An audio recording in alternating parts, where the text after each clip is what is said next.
This week on Inside Boulder News, a local company teams up with the city, the chamber, and retailers to promote reusable products. Colorado and world leaders focus on creating net zero energy cities, and a compromise proposal related to liquor establishments on the University Hill.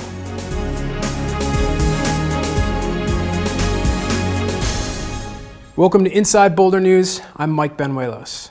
What do a local marketing company, a coffee shop, and the Boulder Chamber and the City of Boulder have in common? A commitment to sustainability. There we go.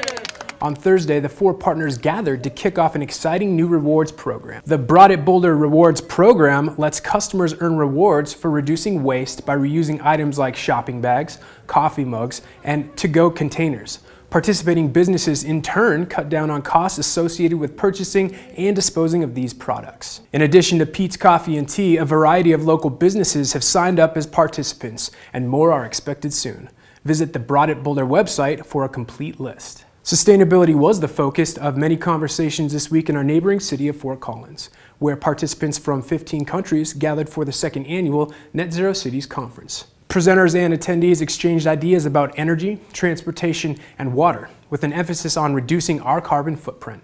Boulder was a co-sponsor of this year's event and will host the conference in 2014. City Council and the Boulder community got a sneak peek at the value of sharing innovative ideas on Tuesday, the night before the conference, when a representative from Copenhagen's local government gave a presentation about his country's climate action journey. And I'm here to talk a bit about our green strategy and urban development, and I'll focus on our climate ambitions for 2025 and on our climate planning. And I'll talk a little bit about the game changer as well, and what we are doing in Copenhagen according to cloudburst planning and climate adaptation. The entire presentation is available for viewing as a Science Tuesday segment at boulderchannel8.com. Help us plan next year's conference by telling us what you're most interested in learning about at inspireboulder.com. The City of Boulder fosters an environment of creative collaboration, helping organizations to rally talent around a common goal. Sharing startup talent to bring disaster relief to the local community led to the volunteer startup Boulder Flood Relief. Intern Morgan Boydston has more. After Boulder was hit with a downpour reaching over 17 inches, local entrepreneurs organized together around a common idea to help the community. Boulder Flood Relief is a grassroots organization that came together to connect the volunteers with the people who need help. We were started as a group of people, some of whom had connection to the Occupy movements, who came together and just started some different social media outlets for people who wanted to help to really find out about where the needs were, where they could get out and start helping. From there, we created a website and started taking names of people who needed help and people who wanted help, and just worked on connecting the dots. Organizations and businesses in Boulder feel very fortunate to have access to the minds and talents of people who are connected here within their community. You have an idea, I have an idea, we connect around a common need or interest. In this case, the common need or interest was helping our friends and neighbors.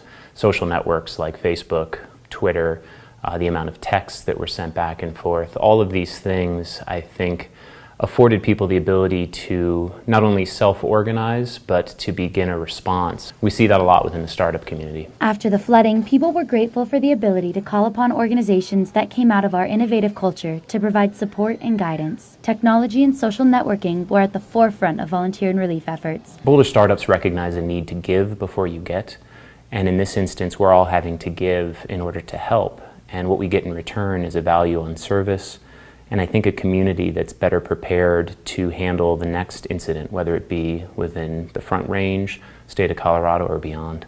Get the latest information on flood-related cleanup and closures at boulderfloodinfo.net. New businesses that want to serve alcohol on the University Hill will have to close at 11 p.m. under regulations adopted by City Council on Tuesday that many have hailed are an important first step in addressing the impact of excessive drinking.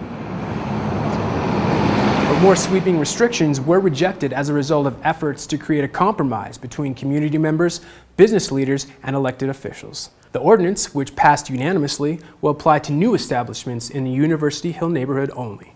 Existing restaurants and bars will continue to operate under the current regulations, and new restaurants that don't serve alcohol will be able to stay open for later hours. In addition, Council's actions now permit beer and wine and hotel restaurant licenses within 500 feet of the University of Colorado. Council did emphasize that it will also be important to look into hill revitalization efforts in 2014, calling all princesses, ghosts, gremlins, and superheroes. More than 100 businesses in downtown Boulder invite you to participate in the Munchkin Masquerade from 3 to 6 p.m. on October 31st. Treat stop maps will be distributed at the Daily Camera booth at 11th and Pearl and the Visitor Information Center at 13th and Pearl. The event is free and everyone is welcome. Thanks for watching Inside Boulder News. Stay in touch with us on Facebook and Twitter by submitting news tips and questions. You can also sign up to receive video updates right in your inbox. Just go to boulderchannel8.com and click on subscribe.